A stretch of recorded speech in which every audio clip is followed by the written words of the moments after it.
Exmouth Gulf sits on the northwest corner of Western Australia, and at the northern end of the Gulf is a reef we call Bundegi Reef.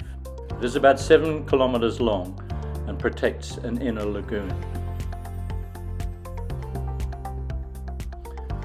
At low tide, the inner reef platform dries out. But when the high tide floods back in, there is a remarkable transformation. Marine life floods back into the mangroves.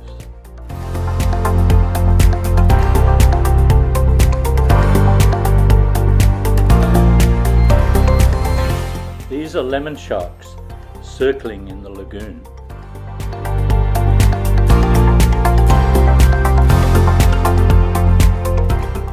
The high tide floods in underneath the mangroves.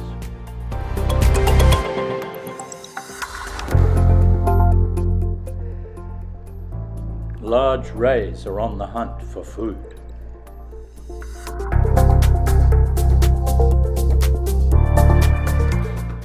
This is a large porcupine ray.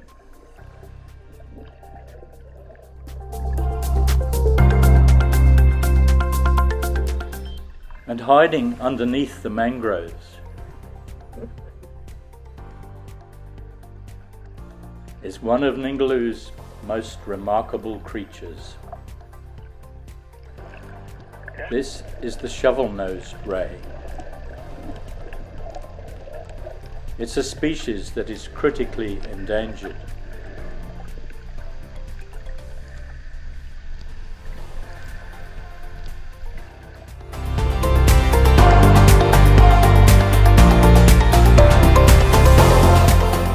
Meanwhile, offshore from the reef, humpback whales are gathering.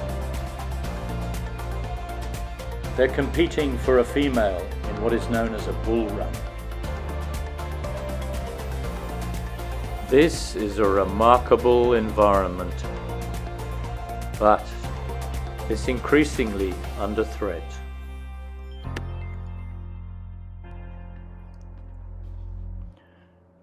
Global oceans are warming. In 1999, Cyclone Vance destroyed much of the reefs in Exmouth Gulf. Bundegi Reef took a hammering. Thick silt covered much of the coral. Some areas remain a coral graveyard to this day. But there is good news. The recovery in some areas at Bundegi has been remarkable.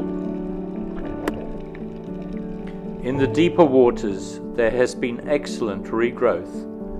The regrowth of acropora corals has been spectacular. Some of the plate corals are 2 meters across.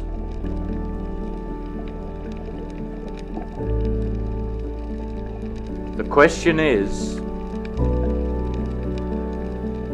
how resilient are these new corals? In 2024, the Great Barrier Reef was hit by a marine heatwave. There was extensive coral bleaching. Here at Ningaloo, we had similar temperatures. The water was over 30 degrees in Exmouth Gulf.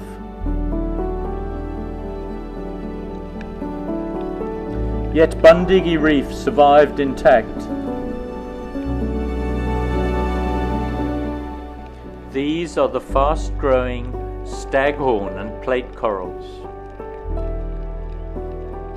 But move on to 2025.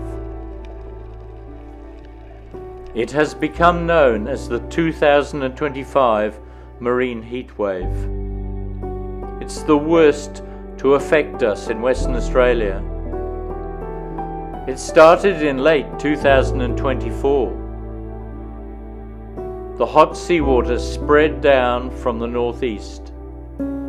It affected Ningaloo and then continued south.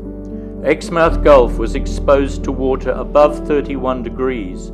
The hot water spreads down the coast, and at Ningaloo the heat wave continued throughout the summer. So how was Ningaloo affected? We had hoped that the cooler Ningaloo current might protect the reef. But down the west coast, there is extensive bleaching.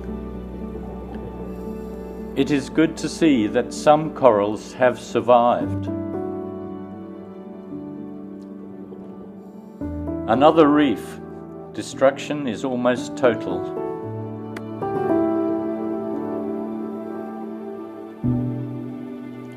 A few corals have survived.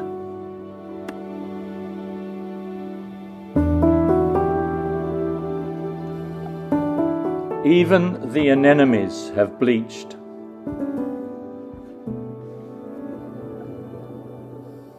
The clownfish are still there, however.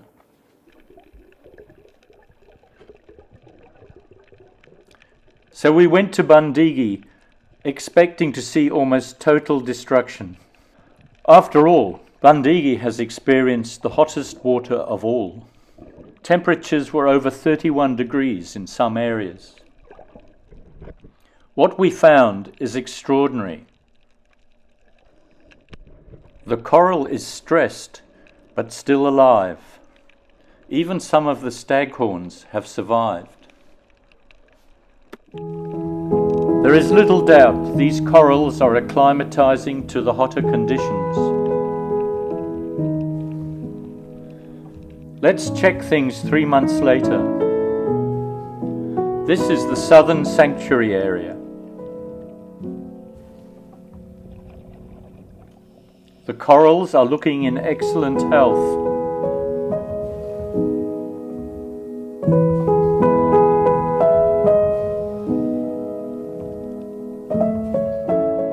There has been little change since last year.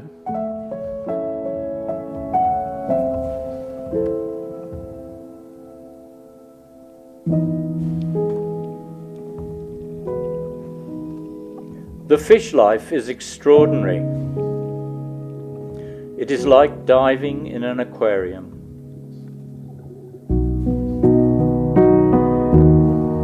There are clouds of damselfish.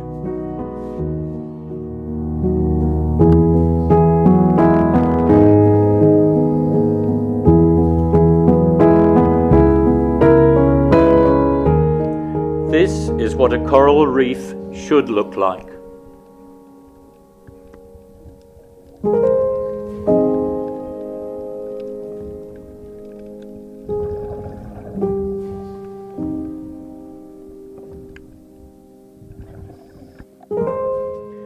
Big schools of trevally are moving through, and then a school of batfish.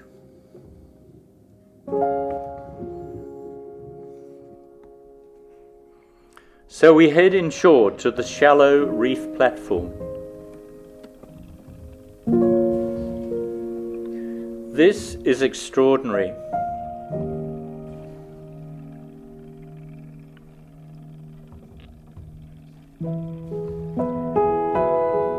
Even here, much of the coral has survived the heat wave.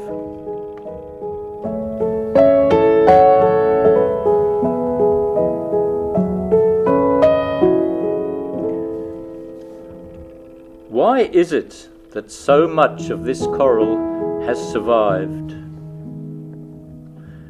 Even some of the susceptible staghorn corals have survived.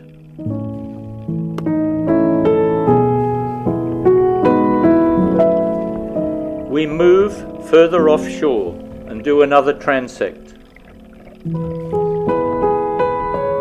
The coral cover is around 50%. This is a fantastic result.